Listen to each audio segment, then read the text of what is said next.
salaamaaleykum internet enquête 221 jërë ngeen jëf di am mbégte saa su nekk di ñëw di leen indi li nga xamante ne moom mooy seeni préférence fii ci enquête 221 mu bokk si nag émission bi nga xam ne moom moo di artiste sur la toile yéen a ko bëgg à chaque fois saa yu raare yéen a ciy topp di ci wax moo tax su ñëwee yéen a koy accueillir ñu am mbégte lool à chaque fois di dalal nag ñi nga xam ni bon artiste sur la toile la ñu wax mais am na ñoo xam ne dañuy ñëw artiste sur la toile indil ay casquettes yu bëri waaw mais suñu ñëwee dañuy sol di simi rek di sol di simi ki ñu invité tey moom bon noonu la quoi mën nañu artiste sur la toile journaliste sur la toile actrice sur la toile wala actrice culturelle sax sur la toile koo xamante ne moom casquette yi mu sol dafa bëri Oumou Régina Sambou.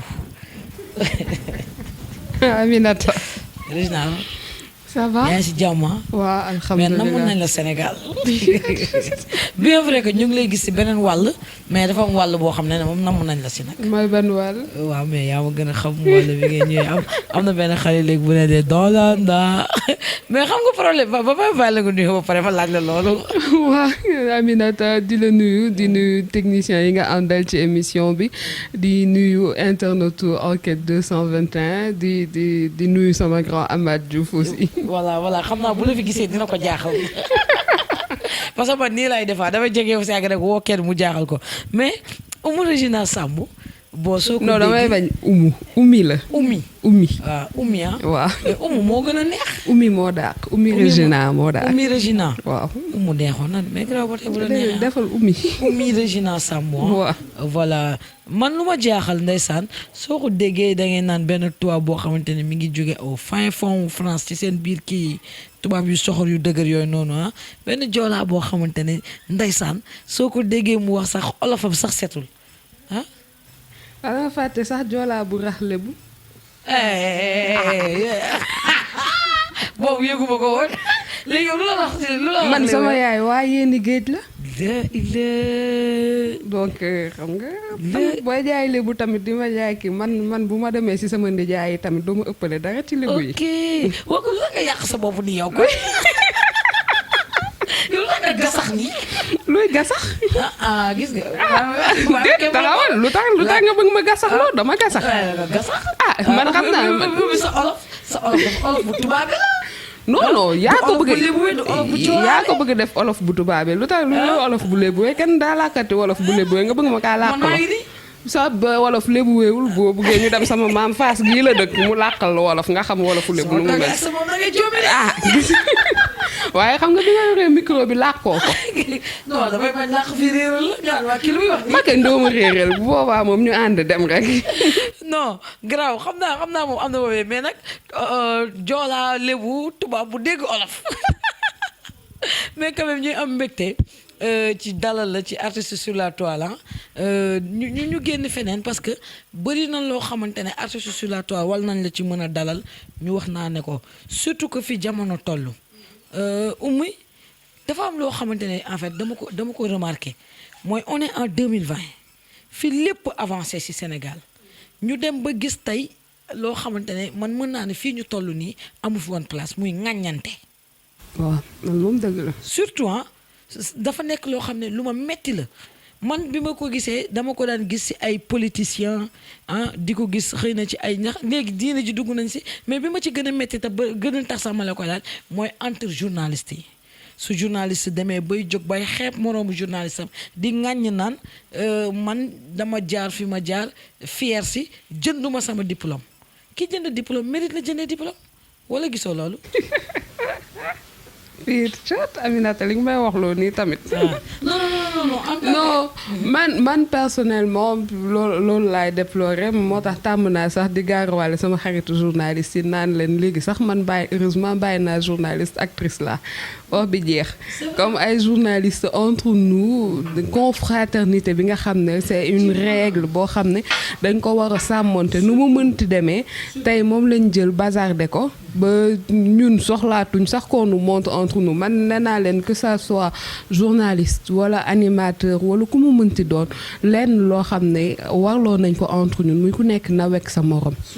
waaw waru nekk di xeeb naan kii moo génn ci école bi kii moo jaar nii école privée wala CESTI wala xawma loolu yëpp ay détails la parce que bu ñu tasee ci terrain bi aussi ñi nga xam ne ñoom la ñuy retenir du seen école la ñuy retenir de seen liggéey seen xarañ seen pas-pas loolu la ñuy jàpp waaw bëri na nag ay journalistes yoo xam ne remarquable nañ nit ñi dañuy creuser ba au fond xam sax découvrir ne moo waay ki deful sax formation journalisme ténor yi nga xam ne bëri nañ si ñoo xam ne ñoom la ñuy ndamoo bëri na ñoo xam ne ils ont été formés sur le tas donc ñun tey pourquoi ñun ñu bëgg suñu génération ñu bëgg xajamal affaire yi du suñu cër. bonne question pourquoi yéen seen génération.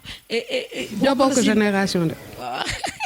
non man moom génération ngi kee la ñoom Mignel Baro Seye. man ñooñu laa tollanteel waaw bu la neexee man da ngeen ma gisul woon rek mais maa ngi jiitu ci àdduna en fait dafa am deux termes yoo xamante ne bokk na ci terme journalistique terme yooyu rek waroon nañ leen mën a may tey journaliste du xas moroomu journaliste am journaliste du attaqué moroomu journaliste mooy terme yi ngeen di woowante confrère consoeur confrère consoeur du ñu xastante. déedéet ku am looy wax sa morom wala ku gis lu ñaaw sa morom nga woo ko ci ruk nga yeddu ko waaye en public moom vous faites un bloc kenn du leen mënal dara man loolu laa gëm man journaliste bu may xas xam naa la xaw ma la dinaa tomber par hasard ci sa benn émission dinaa toog Facebook wala Twitter wër la ba gis la yónnee la message ne la def nga lii tu ne dois pas faire ça wax la ni ma lay wax ba pare jàll dox bi sama yoon nekku ci nga mer sa affaire la. nga kontaan aussi sa affaire la sama yoon nekk si mais li ma lay wax dinaa la ko wax nag boo si tu en prends acte c'est bon tu n'en prends pas acte sa affaire la tamit bu ma gisee fu la nit ñi di xasee ma romb dem su ma la mun bu fekkee ne nag dem naa ba honnêtement xam naa ne mënuma la défendre parce que am na si ñun ñoo xam ne ils sont indéfendables waaw donc nag j'aime bien me faire l'avocat du diable mais à un moment faut pas pousser aussi et donc je préfère passer discrètement. Bon des fois est-ce que nekkul aussi tamit que si média bi ngeen di nekk média bi daf leen di xaw a jay de parce que fii nañu waxante Sénégal léeg-léeg nit dafay nekk ci média boo xamante ne xëy na euphorie bay am si média bi wala nit ñi seetaan ci média public bi dinañu yóbbu média bi ci benn niveau boo xam ne ki fay nekk day fàtte sax ni su dul woon moom média bi peut-être nit ñi du yegg foofu. man gëwuma loolu man loolu moom gëwuma ko parce que ñun je pense. période yi nga xam ne moom lañ gënoon nekk ci terrain bi gënoon assidu et ou mu gënoon tendu ci dëkk bi 2011 2012 Sud FM laa nekkoon sur le terrain Sud FM RFM ak Zik FM doo xam sax on faisait un bloc on se retrouvait quelque part ñun ñooy ànd defandoo lu ñuy def ku nekk aussi tu veilles sur la sécurité de ton confrère et tout ku nekk di veiller à ce que le groupe tout se passe bien ku am information sax des fois di nga gis commencement bi ñu jéem a naan non damay xaar ma def ko scoop et tout mais après on se rend compte que yooyu noonu ñëpp jaru ko waaw ñun ñëpp ñu kii wandoo et defandoo benn bloc bu solide et tout instant bi moi je me dis que ce serait bu ñu delluwaatoon ci jamono jooju nga xam ne moom lañ nekkoon 2011 2012 dina bëri ay journalistes yoo xam ne dinañ leen dóor ay seeni morom nekk di filmer di reetaan. waaw c'est vrai aussi surtout que si li nga xam ne li xew tey. problème bi mooy est-ce que nekkul ni dañu am nu mu tuddati nan laa ko mën a expliquer problème de définition des concepts. ay problème yi bëri na de du yem sax ci définition concept ndax man je trouve que en fait en ce moment dañoo toll foo xam ne kenn xamatul place am quoi. waaw te jàpp nga ne yow nga bëgg ku nekk nga bëgg ko jàpp def ko sa noon on est au pays du non mooy too sa noon ce genre de délire. waaw donc enquête 221 jàpp ne beneen site moom rivalam la ba fu mu gisee kooku di waaj a am kii sax bu ko ndogal dalee mu ñëw yokkal ko ci waaw genre yooyu noonu alors que non quand il s'agit de l'information amul benn rivalité scoop loo daw scoop bi de toute façon bu siiw na tasaaroo na donc nga moytu bu la lu leen di la ci fekk aussi bu fekkee ne on est incapable instant bi moi je trouve que c'est ma plus grande crainte mënuñ def bloc et tout journalistes yi fragilisé nañ leen ba jaratuñ dara ci dëkk bi presse fi mu nekk ni moo gën a ñàkk fayda ci réew mi. en fait fa laa jëmoon Oumy dañuy dem ba léegi di am problème mu jaawale entre animateur animatrice journaliste. jaawaatle bi moom mënul ñàkk moi je me dis que ça a toujours été le cas ça ne date pas d'aujourd'hui bëgg na ñoo xam ne dañ la doon wax ne Aziz Samb journaliste la du woon animateur. animateur la woon. waaw nit ñi doon ko wax journaliste tamit loolu c'est du loo xam ne dafa bees Sénégal kuy téye micro boo reppee ñu ne ko journaliste c'est vrai waaw donc du loo xam ne waroon na mën a nekk problème te amoon na ay animateurs yoo xam ne dañoo demoon bu gën a ay journalistes yi ci seen domaine de compétence sax lu ñuy def yemuñ ci animation bi rek et tout te loolu noonu yëpp parce que boo leen nekkee dans un milieu quand vous travaillez dans un média où vous vous côtoyez bu ngeen nekkee ay nit ngeen di waxtaan di sottante xalaat ku nekk day jàng ci moromam te looloo doon indi ba mu am ay techniciens yoo xam ne dañuy mujj doon ay journalistes mu am bu fekkee ne dañoo am ay compétences ci benn làkk ak léegi li nga xam ne seen confrères yi jàll ci école bi volontairement dañ koy partager ak ñoom looloo doon indi mag yu xarañ yi nga xam ne dañu doon sawar di leen seetaan ci télé bi loolu amatul léegi da ngay dem yenn rédaction yi yenn ambiance yi ak échange kaf sax dootul amati entre ñoom et c'est ça qui est déplorable. Oui c'est vrai hein. Et puis ñu gis tey course scoop. waaw dem na ba indi fake news. encourager fake news. parce que encouragé wala moo ko indi parce que léeg-léeg di nga yàkkamti nit informé la loo xam ne wóoru ko yow ngay daw ci scoop ba génnee ko yow doo def recoupement en tant que journaliste. waaw xam nga journaliste recoupement la bëgg scoop tamit bu la taxee ñàkk def recoupement bul mere kenn mereel sa bopp. waaw léegi nag man je trouve pas que en fait bëgg scoop moo indi nu ñu koy waxatee fake news kenn dafa nekk loo xam ne business buy dox la nit ñi sawar nañ si yàkkamti nañ si dinañ recevoir fake news xam ne fake news la sax di ko ne di débat ci fake news bi waaw yow fi mu nekk nii boo bëggoon générer trafic créer ce site benn information bu bidon une heure plus tard nga démentir ko ñaata nit ñoo nar a ñëw foofu pour saaga la ne la li nga wax da ngay ay kàcc rek la et tout di si débat di si perte temps alors que c'est pas la peine du moment que kii la fake news kenn ñun tous là notre communauté et je trouve que c'est mondial ñun ñooy contribuer à développer ko parce que moom moo ñu gën a neex peut-être nouvelle yu normal wala cadre yu classique boo gisee nit di jéem a def ay jéego sax pour jox la ay information yu juste et fiable nga de ko fi ñukk ni yàq bu nakare dem topp koo xam ne moom fake rek la lay tegal. waaw loolu moom am na aussi ah beneen bi sa choix ci nekk journaliste culturel du woon choix bu personnel mais c'était héréditaire. non du héréditaire waaw waaye mais du woon journaliste moom. du woon journaliste mais homme de culture la. waaw kon culture ba da nga kaa doon. yàgg naa ko dund daal. wala doon la. parce que ni mu dëgëree ci yow nii non man amoon na temps sax journalisme politique wala économie laa bëggoon def waaye yooyu itam day metti bopp xam nga dafa laaj ci réfléchir culture kenn du la sonal xam nga culture ngay saño solo nu la ne da ngay gis journaliste économie ak ko ñoo ñame costume waaw ñame clim ak hôtel yi loolu laa leen doon tooñe waaw journaliste politique yi politiciens yi dañ lay dugal ci yoo xam ne mooy loolu des fois ñu wax lii après yow tamit xam nga gëm leen nekk ci doxal kii et tout ñu génn fële yooyu noonu mais acteurs culturels yi ñoo kii ñoom dañuy créer di créer seen benn monde imaginaire boo xam ne ñun moom on préfère voir quand il s'agit de la culture on ne voit que le bien chez les gens. waaw c'est vrai. da ngeen baax quoi genre soo leen doon film yéenay partie bu romantique bu neex bi nga xam ne ñëpp fa la ñuy pàccalee bët léegi xam la laa bëgg a xam seen liberté bi ngeen am ci seen solo noonu yéen da ngeen koo déggoo parce que yéen daal fëlaale sànnee ko def lu la saf ci ni ngeen di solo mel ni man. jeex na loolu dara da ko fay yow fi mu nekk nii instant bi ku la doon solo ay taille basse wala ngay kii nii xam nga ne du dem. guerre mondiale. voilà ku la doon defloo ay cheveux naturels di la tegloo ay xef di la defaral ba mu très bien. xam nga merci. waaw donc ñun artistes yi ñu yombalal ko rek ku ne li nga nekk à l'aise et ku ñëw nu mu ñëwee rek ñu dem ak moom. effectivement tranquillement tranquille. et c'est bien ça vous va. li ma ci gën a neex vous êtes bien dans vos peaux. c'est ça. waaw moo ci gën a neex amul stigmatisation. amul aussi xeebaate. non loolu tamit lu ko fi jar. mais moo fi am xam nga tey le problème Sénégal moom mooy nit dina solo ba solo lu mu buggul parce que xalaat fa muy dem ña ma fay fekk lan la ñuy solo. waaw loolu tamit xam nga bu boobaa kenn tegu la ko yaa ko teg sa bopp. mais société loolu lañ lay wax loo ñu ne société. waaw mais ba ci lan am na loo xam ne yàlla tegu la ko yónnante tegu la ko ngay nangu ay nit di la ko teg waaw donc nee naa leen affaire gi tamit yomb na de du moment que ni nga juddoo nii tu es venu seul bu ñu lay suul dañ lay gàddu laxas la si 7 mètres percale dugal la si encore te bu boobaa xanaa da ngay egg yàlla bu la ne nga def nga lii nga ne ko c'est que société bi donc boo àggee à ce niveau là vraiment da ngay tànnal sa bopp xam ne bu boobaa yàlla bu la waxee nga expliquer en terme moom quoi. c'est vrai waaw. nga am contentieux ak moom moo. te comme yàlla daf bëri yërmande foofu moom moo gën a am yaakaar que ngay ñëw toog di compter ci ay société ñu défendre la bu boobaa xam nga société bi ku nekk si société bi boppam lay tal. société ci boppam moom mu ngi xaar naan moom man kañ lay jàpp. voilà donc tu vois.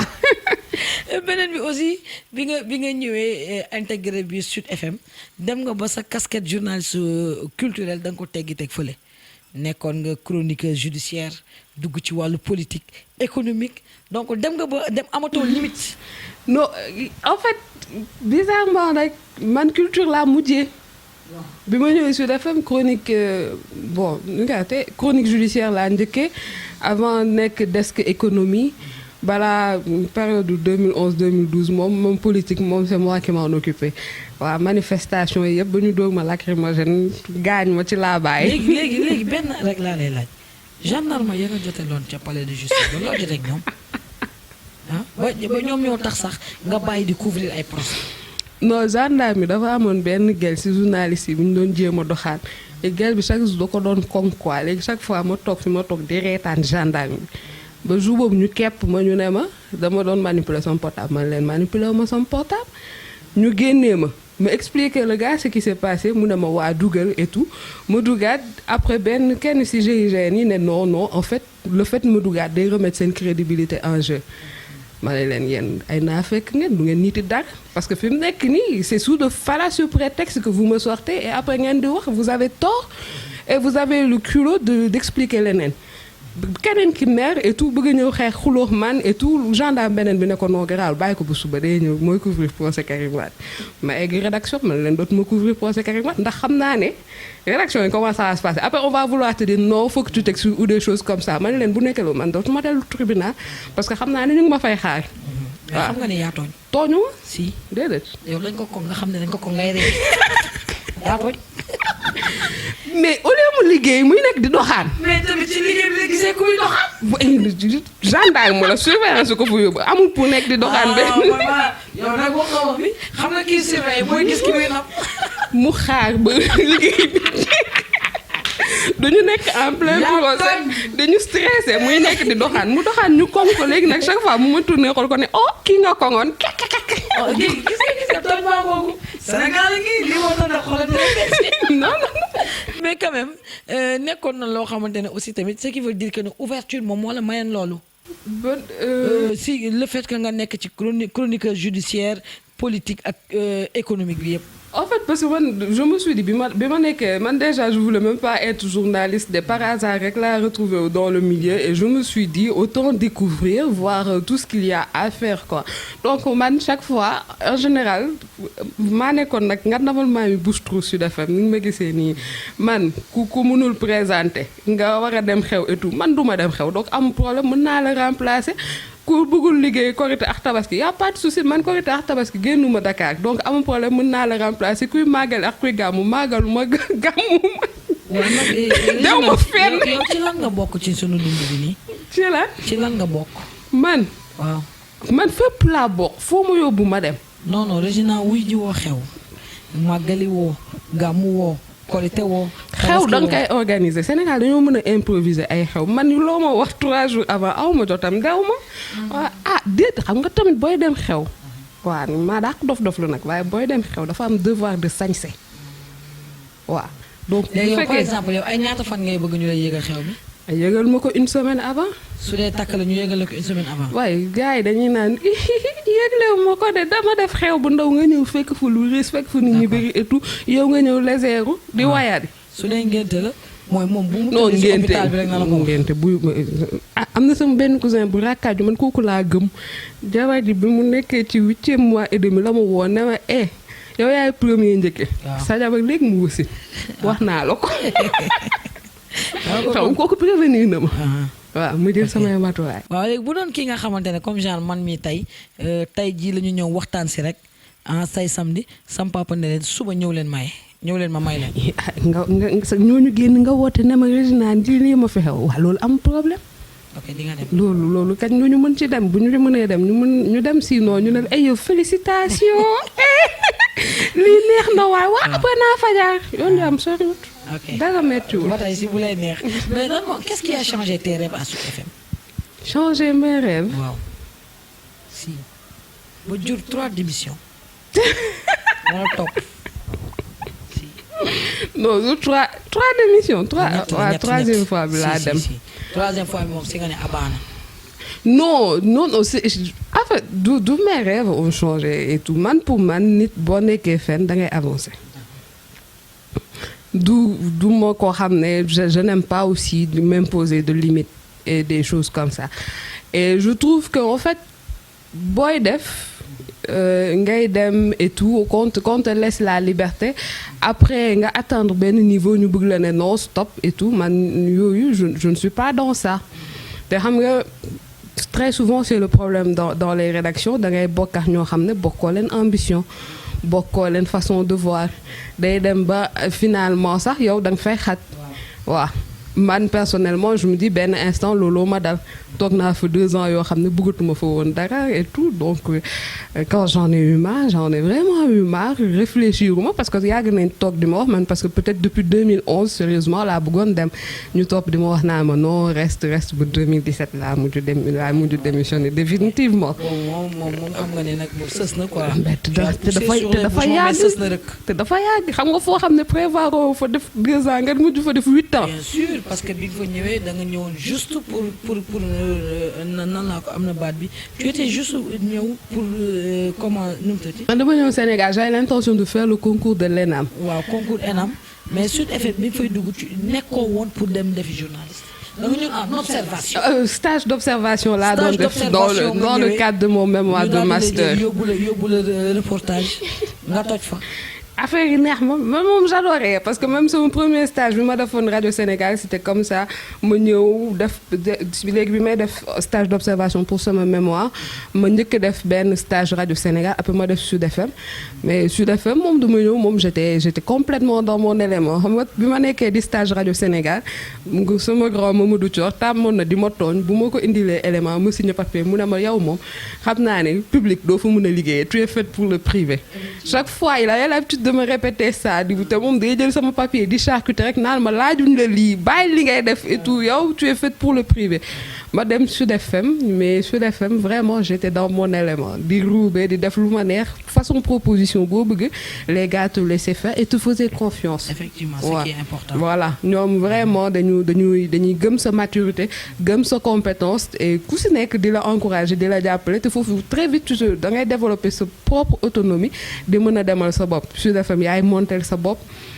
ñoom buñ lay kii encadrer noonu du yàgg torop dinañ corriger sa papier moom tout le temps parce que man toog naa pendant plus de 2 ans d'autant plus que loolu sama exigence bu ma amaloon au niveau personnel man du ma def papier te kenn liiru ko même quand je m'amuse à écrire même pour mon site internet man lu ma mënti bind il faut que ma am regard extérieur balaa ma koy valider et loolu dafa nekkoon loo xam ne j'y tenais et waa Sud FM aussi y accorder de l'importance ba pare di lu booster loo xalaat ne mënoo ko boo ñëwee paniquer ne toj nga fi et tout tiit yaakaar nga dinañ ki ñu ne la mais non kuy jëm mooy juum voilà donc et ñoom moom franchement sur ce plan mais ils ont été les meilleurs man j'ai vraiment été à bonne école. Tu as eu des relations ak Babacar Touré.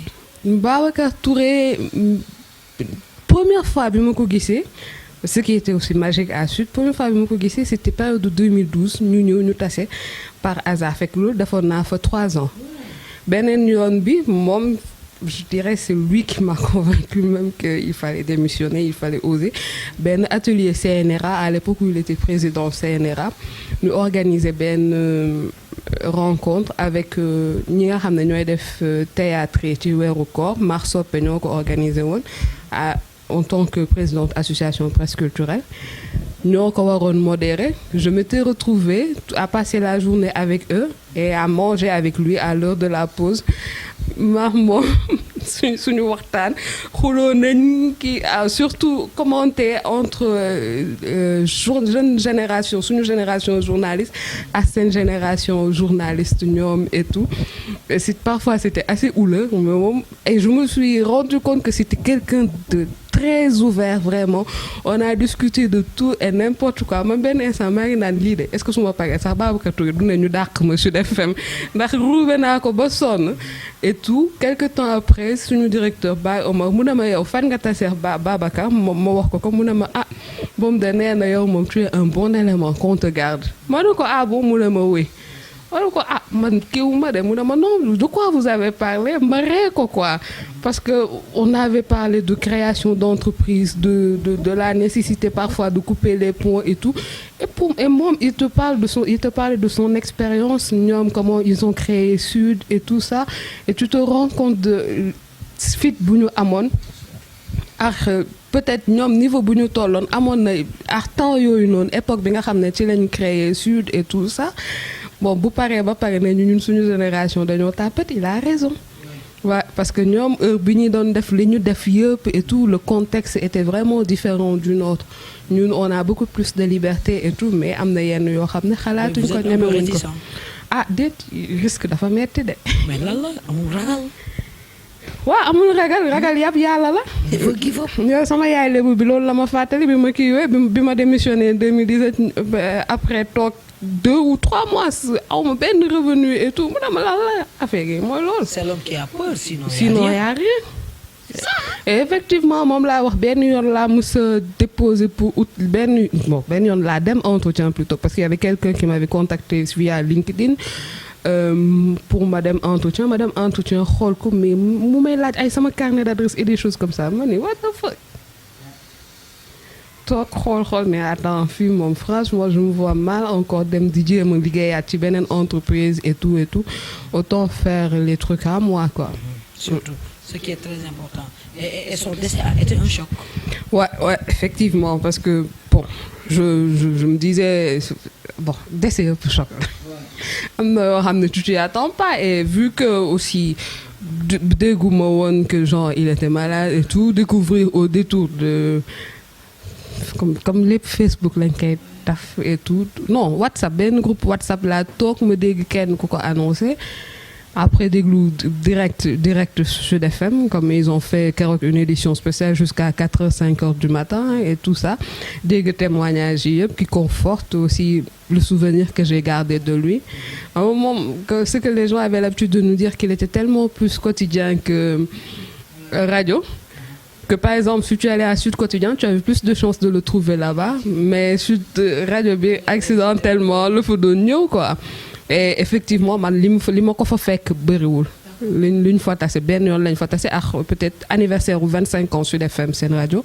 où il est venu et il a passé la journée là-bas. ok mais ñu génn carrément ci cadre journalisme ñëw ci culture actrice sax laay wax en fait bi ma la gisee maîtresse d'un homme marié dama kontaan parce que li ma si doon xaar mooy que ni les quelques erreurs yi nga xamante ne ñu ngi ko doon gis c'était temps pour que mu am ku ñëw rectifier ko pour 2 choses tu es journaliste critique Calista sa gaañ la. sama gaañ la Sud FM ak 2S xam nga Sud FM yaa gën a nekk immeuble Fat. ak 2S. Calista ak Anca man ñoo nekkoon sama xam nga man comme jàngaw ma Sénégal jàngaw ma ci benn école ma ñëw ñi ma fi xam bëriwul. mais Calista ak kii Anca oui. ñu nekkoon 2STV ak ñoom Libaas ñoom dañoo ñëw rek taseex man ci terrain bi ak Mody Gueye def ma seen booy donc waa 2S moom fu ñu tasee woon ndax man reportage gàddu ma dugal ma seen oto ñu tàmm di délirer ba fa lañ miinante léegi après nga ñëw en fait mais nag par rapport ak problème bi nga xamante ne maîtresse d'un homme marié amoon na ko ak Jamra man je me disais que avant moo doon egg foofu noonu peut-être li leen Jamra doon indexé yow en tant que journaliste critique waroon nga ko mën a gis ba rectifier ko. lu leen Jamra indexé. bon si yenn scène yu indécent yi. amul benn scène bu indécente. si yow de mon point de vue waaw. Je me dis que en fait parce que quand j'entends ñu ne les propos de Marème Dia sama lii maa ko moom lu ma neex laa ciy def moo waral coow li am na beneen comédien bu góor lu ko neex lay wax ci théâtre am musuñ koo dénoncer. Cela ne donne pas raison. C'est pas cela ne donne pas raison ou quoi que ce soit liberté de création nañ ko bàyyi nit ñi xam nga mënuñu wax aussi Sénégal tamit léegi xam nga moom la ñuy wax prise de parole des femmes yow mi instant bi santal yàlla ndax peut-être am na ay jigéen yu xeex ba tey nga yor micro di wax et tout instant bii nii la série a-t-elle un projet pour modifier la société ou un truc comme ça loolu noonu yëpp amu ci nit ñi di ko wax instant bii nii man Sénégal gisuma yenn série yi nga xam ne ñoo am genre projet modifier quelque chose je me dis que c'est des séries comme C'est la vie ak Renaissance les séries de ONG RAES ñii di xeex contre les grossesses en milieu enfantin en milieu scolaire des choses comme ça ak Renaissance muy xeex contre le drogue et tout ça mais sinon ñeneen ñi ñëpp qu'on le veuille ou pas ils font de l'art pour l'art bu ci amee forme de sensibilisation wala lu si nit mën njëriñ loolu yëpp prédisposition yi nga xam ne moom la nit ñi am parce que il n'est pas dit kuy def théâtre da ngay ñëw ne lii moi je veux que à l'issue de ku seetaan sama film mu changer complètement comportement non loolu du objectif u kenn ci ñi nga xam ne instant bi ñoom ñoo fi nekk di créer ñoom li nga xam ne moom la ñu bëgg créer mooy créer du contenu qui nous ressemble loo xam ne nit ñi buñ ko gisee dinañ ci gis seen bopp neex na nakari na am na wala amut. waaw mais est-ce que soxla nañu gis suñu bopp ci loo xamante ne tey ku ko dégg du neex. luy ku ko dégg du neex lan la nit di dégg du neex même si c'est des propos yoo xamante ne ñun ñëpp dañ koy dégg. non yan genre man c'est ça mon problème yan genre non en fait bon bokk na ci scène yi nga xamante ne xam nga problème mu Sénégal moom mooy lan y a des choses yoo xamante ne mën nañu suñuy réalité dëkk la y a des choses yoo xamante ne mën nañ ne nit ñaa ngi fi di ko def mais nit ñi suñ koy def duñ ko def publiquement dañ koy nëbb di ko def surtout jouer théâtre nu mu tudd ci ñëw ba ci séquence su intimité nit surtout couple Régina yow da nga def captation théâtrale bi ngeen doon def moo gën a metti xam nga ni am na fu ñu doon egsi ci yenn scène yoo xam ne da nga war a séquence yoo xam ne da nga war a jouer ci intimité couple dafay am ay censure non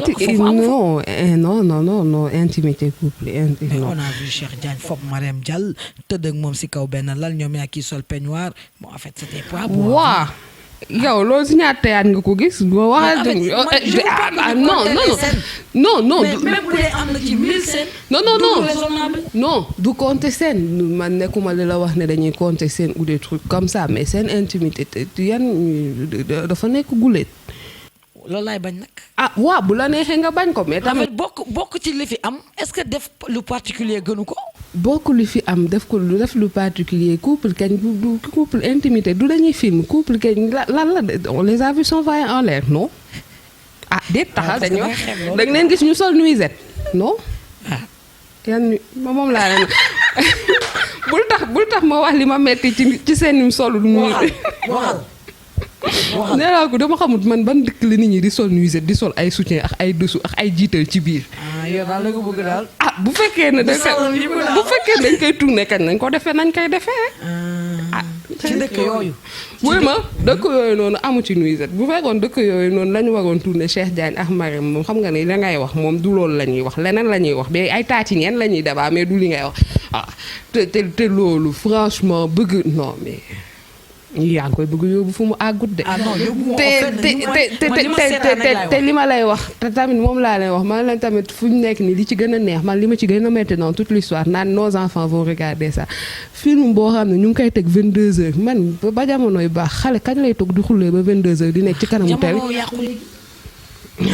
jamono yàqu te et puis nag ma wax la benn affaire certes mën na nekk heure boo xamante ne xale yi duñ ko seetaan mais nag ça se passe plus dans les télévisions.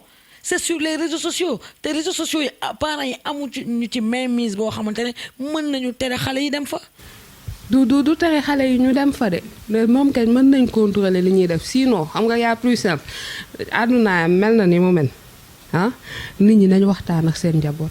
d'accord naa ak yow. loolu mooy impératif catégorique ñun bu ñu nekkee xale bi les rares fois où il nous arrive toog seetaan film bu ñu gisee lu ñu choqué bu ñu buqee suñuy bët rek balaa ñoo jéem a ut explication à travers les encyclopédies wala les dictionnaires qu'il y avait autour de nous dina am suñu benn grand frère wala suñu pap su boppam wala suñu yaay dinañ ñu expliquer ce qu'on a vu et que si c'est à reproduire si on peut se le permettre ou pas. Aujourd'hui quels parents parlent à ses enfants loolu nekk na loo xam ne problème la. waaw ñun des fois dama koy tooñee sama sœur yi et tout boo waxee sama neveu yi bëgg nañ di ñëw sama néeg parce que dinaa nëbb téléphone yi dinaa nëbb ordinateur yi fa la ñuy nekk di bëri waaye sinon en temps normal nit ñi dañ leen di jox télécommande bi jox leen chaîne télé yi wala ñu jox leen ay tablettes kenn du leen calculer alors que les enfants boo toogee waxtaan ak ñoom expliquer leen ils comprennent des fois sax bu ñu amee adulte bu ñu wóolu ils osent demander loo xam ne ñamewuñ ko laaj seeni parents et c'est là où tu te rends compte que télé yi ak écran yi ñu ngi def ay dégâts yu kenn xamul parce que xale di nga ko jox mu seetaan YouTube même contrôle parental muy glisser di glisser ba tomber ci lu mu xamut mu indil ko benn espèce de traumatisme loolu kenn kiiwu ko tey ñëpp ñu ngi ci wutum dërëm assurer comment mettre les gens les petits là dans un confort moderne parce que est-ce que loolu mooy confort je pense que ñun ñii suñu génération temps bi nga xam ne amoon nañ ko suñu ay ndeer suñu baay suñu souvenirs yu ñu gën a marqué ci xale loolu la aujourd'hui on voit des enfants yoo xam ne duñu sax am loolu parce que même bu ñu leen yóbboo par exemple dans certains endroits yu am piscine ak plage et tout nga gis ku nekk toog ci transat bi yor téléphone am wala tablette am genre yooyu na duñu foo duñu daw duñu dóor daake waaw ñun dañ doon au drapeau ak sama pap donc loolu dara fayu ko.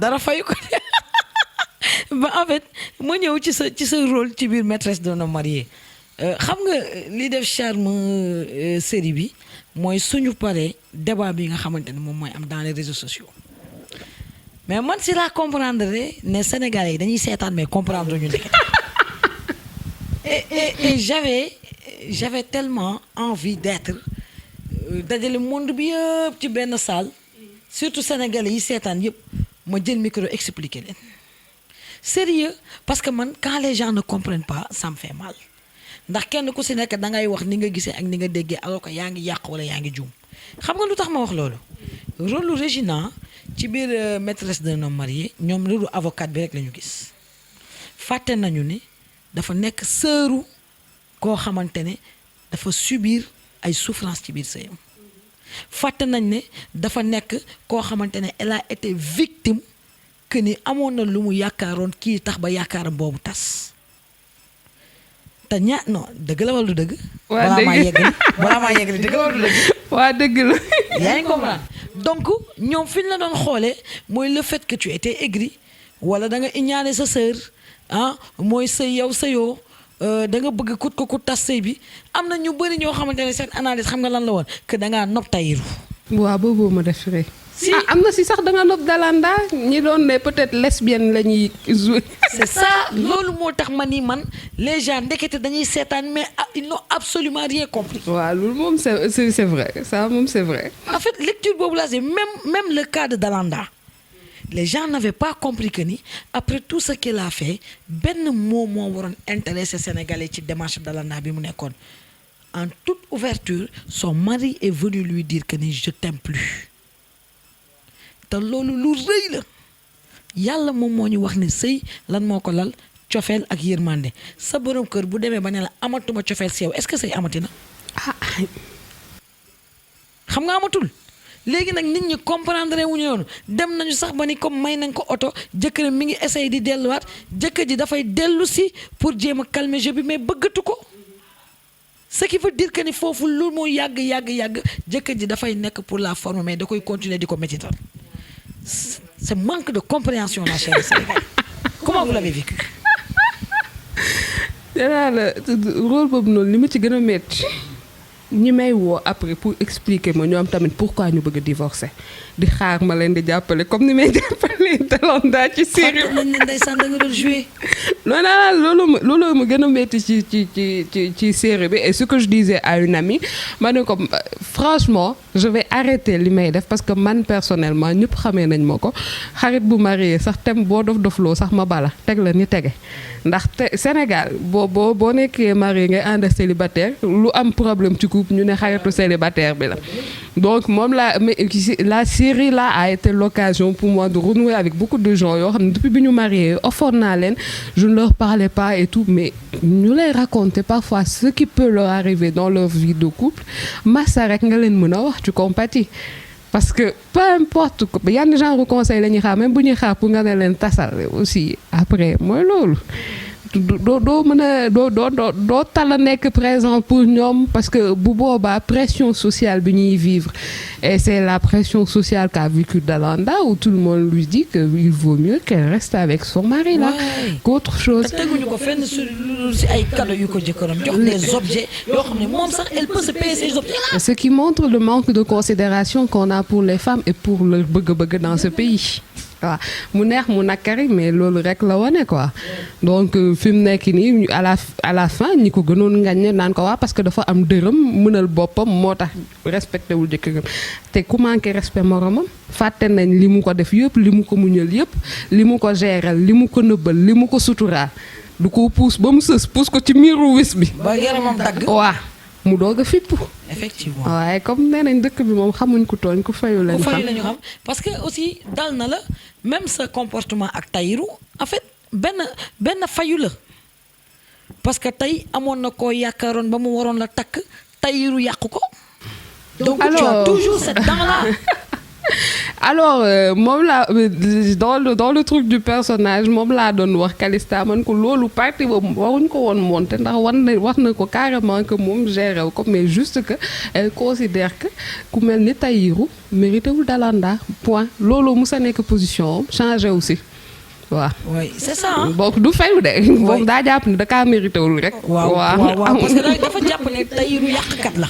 merci. te yàqkat mérité wul sëram. jeex na loolu la mu focus si loolu moom laay wax ma ne man su ma sañoon mel ni Régina ndax man bu ma amoon capacité focus nga xam ne peu importe lu nit ñi wax sama yoon neew si am naa mission bu ma war a dox dama koy dox ba mu jeex sama yoon neew si li nit ñi di wax l'essentiel naa dox sama mission. voilà et puis am na aussi tamit beneen casquette. mooy xam nga lan soutien bi nga war a indil sa sœur te yow ak moom bokku leen ci gis-gis yow yaa ngi koy soutenir parce que yow tu sens que ni sa problème moom mooy souffrance bi mu nekk di dund nii yow bëggoo mu dund ko mais moom tey pression sociale bi moom moo ko téye de telle sorte que bëggul gis li ngay wax. waaw y a ça aussi.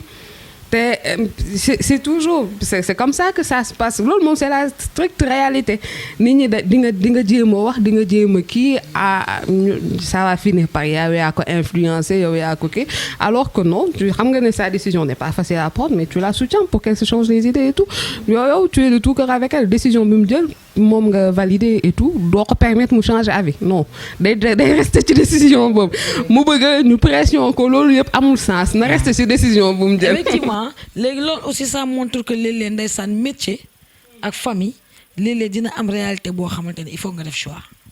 waaw la vie c'est que des choix waaw mu neex ñu mu nakari ñu on est toujours obligé de faire des choix et ce n'est jamais évident.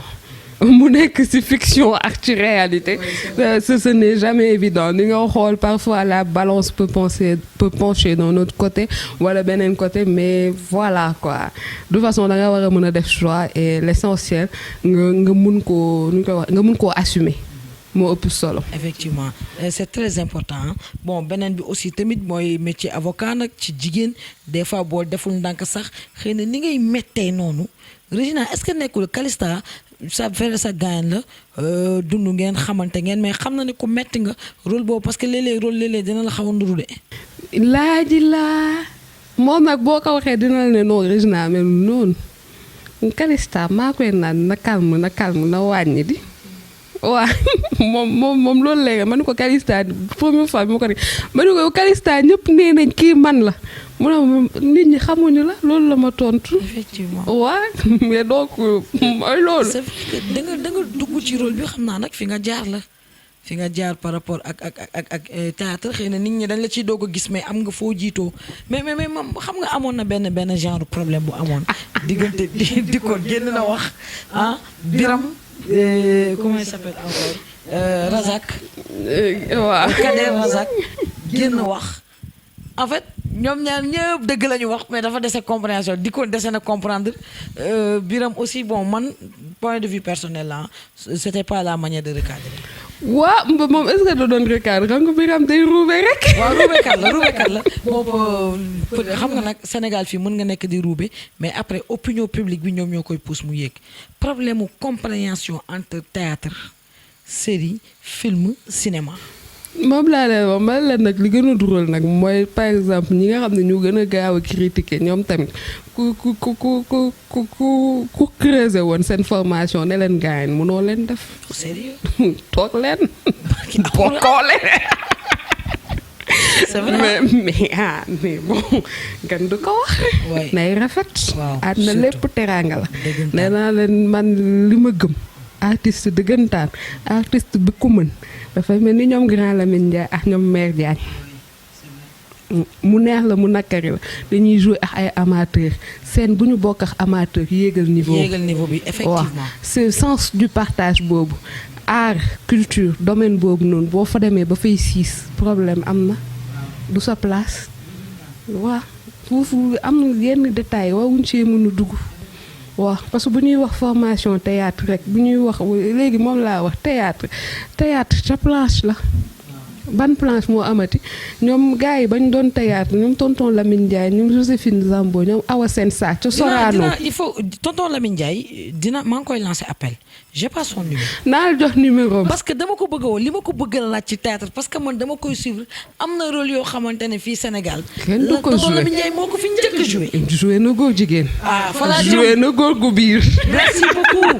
et il l'a fait tellement bien ci ay jamono boo xamante ne c'était sujet yoo xamante ne dafa carrément. moo ñoom Malick Ndiaye Faracal ñoom Aïda Soukar lépp lu ñu doon joué ñoom jamono gi ñu doon joué osé woon nañ joué loo xam ne tey boo ko joué Sénégal tas fi li ngay critiquer li yenn organisation di critiquer mais dama nga xool spectacle avant yi même nga xool en termes de cinéma sénégalais nga xool film avant yi nga xam ne moom la sénégalais yi doon def di nga toog nga xool ne xam ne fii ay yàq des petits joueurs. quand je regarde Carmen Gueye quand je regarde nu mu tuddati pas Madame Brouette am na beneen bi si Madame Brouette. nga seetaanee Carmen nga seetaan Madame Brouette nga seetaan Fatou Kiné bu Sembène Ousmane nga seetaan Mosaan bu Safi Faye yenn film Mosaan bu Safi Faye sax am na scène de sexe boobu ma may la ko waaw booboo gën a gaaw yàggamu nen ñuy tëlante ba mu bien. ci benn village donc c'est te dire en fait niveau bi nga xam ne fa la gars yi àggoon nekkuñu woon ci forme censure bi nii doon laisser libre à la créativité te nit ki boo seetaanee nga jël nga am ci njëriñ mentalité yi ñoo changé ba nga xam ne fi mu nekk nii gis luñ je sais pas dafa yomb censurer appeler à la censure alors que censure n'est plus de rigueur. lépp boo ñu gisee lu mu mënti demee lu ñu gis ngeen toog waxtaanee ko ñu gis ko fii ñu expliquer leen fii ñu xam lan la moo gën ñu baleen duñu ko xam ñu dem ajak-jak ëllëg si biir taseex moom duñu xam nuñ koy gérer mu dugal leen ci dox di wax. waaw loolu moom am na de mais ku féministe nga. yaa ngi koy wax comme kuy saaga. déedéet pourtant. na rafet en fait da ngeen. mi ngi may jaxase nag pourtant damay. nga ne ku féministe nga nii da nga ko waxee. dama tàmm rek sama loxo woo kii waaw ku féministe nga te yéen féministe yi. man du ma féministe. man moom laa leen wax nee naa leen du ma féministe. man leen moo ma yitteel leen rek laa wax mooy franchement ni ma demee ba mënal sama bopp. ba am sama capacité de réflexion bopp ba sañ fu ma toog ubbi ko nu ma neexee wax lu ma neex ñëpp di ma ko nangul loolu laa bëgg pour jigéen yëpp waaw léegi loolu gars yi ne féministe la ma ne leen waaw ba tey baax na boo xasee féministe ba pare ma wax la nag li ngay ŋaññi féministe yi li ñuy xeex moom nga bëggal sa ndey moom nga bëggal sa doom bu jigéen moom nga bëggal sa soxna bon sa rakk bu jigéen sax ndax góor ñi moom seen soxna yi ñame nañ leen teg lu leen ne. waaw loolu moom jàmm nañ leen def waaye sa jabar waaye sa yaay sa rakk bu jigéen wala sa mag bu jigéen ak sa doom bu jigéen lu gën ci ñoom pour ñoom ñoo ko mérito. voilà donc mooy indi féministe yu bëri. effectivement gars yi nag dañu namm gis Régina ci jàkkaarloo def robe mariage ku la ne Régina marié wu ku leen def ma takk suuf. amul. ci Sénégal. danga wóoru la si takk suuf day siiw. kaay ma wax la benn affaire nag. lu am la takk suuf. waaw mais am na yow yoo xamante ne boo gasoon pax dugg ci si biir Régina non yow sa takk boobu du ko tax a suufee. parti bi mën nga ko couper dégg nga moo tontu. billaay du ma la tontu. non mais yow yéen a ko fay jàll. sama takk suuf nga bëgg ma siiwal du ma ko siiwal de.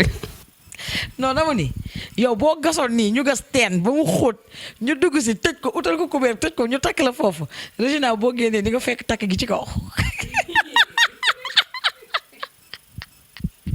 billaay du ma la tontu. amul problème may naa ko benn jàppal ni mu nga